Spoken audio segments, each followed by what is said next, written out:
Adán Franco, ¿qué te parece el boicot a la Coca-Cola en México porque apoya las medidas migratorias del señor Trump?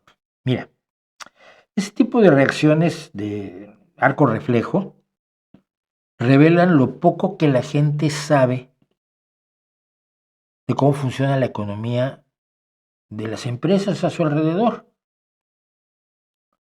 Coca-Cola no tiene, la Coca-Cola Company no tiene invertido en México ni un céntimo de dólar partido por la mitad.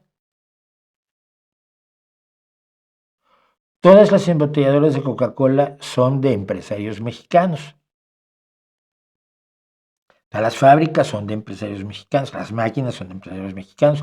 Los que trabajan allí no son estadounidenses de Guapaconeta, Ohio, sino que son mexicanos, que trabajan en la embotelladora de Coca-Cola y en la distribución posterior del refresco por todo el país. Coca-Cola lo que les vende es la franquicia y el jarabe, nada más.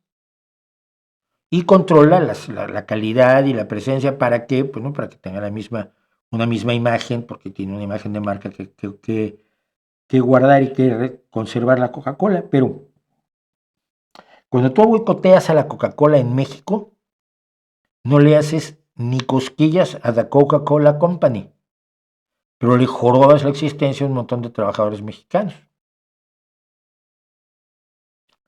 ¡Sorpresa! Sí, la Coca-Cola es una empresa estadounidense, pero su modelo de negocio que deberíamos conocer todos es ese. A ti te vende la franquicia, o sea, el permiso para fabricar la Coca-Cola, y te vende el jarabe. Y te da lineamientos de publicidad y te da una serie de construcciones que cualquier franquicia te exige. Tú quieres poner una franquicia de pizzería de Papa John's y tienes un manual de este gordo que te dice todo lo que tienes que hacer, y si no lo haces te quitan la franquicia. Y lo mismo con McDonald's, y lo mismo con Burger King, y lo mismo con Domino's Pizza, y lo mismo con todas las empresas multinacionales que utilizan el modelo de negocios de la franquicia. Así de ignorantes somos. Está muy bien que aprendamos que Marx y Engels dijeron tal y cual, ¿no? Pero deberíamos aprender en México, en las escuelas, cómo funciona el mundo a nuestro alrededor, cómo llegan las cosas, las mercancías a tu casa, de dónde salen, quién las hace, cómo es eso de la economía real,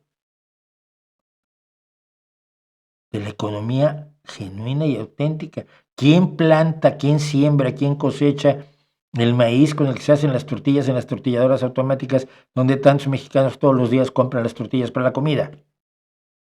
¡Ay, es el maíz nativo que dice Elenita ponía! No, Elenita Álvarez Bulla. No. Son las grandes extensiones de tierra en el norte del país que plantan maíz blanco con semilla mejorada para tener un rendimiento muy superior al de los maíces nativos de Elenita.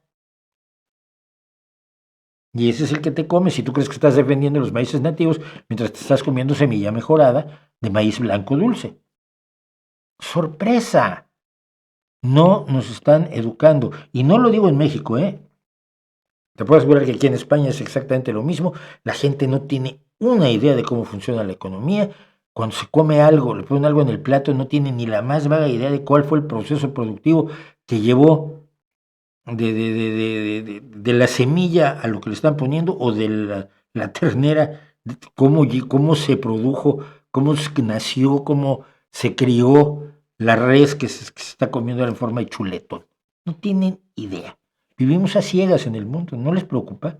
A mí sí, a mí me preocupa muchísimo.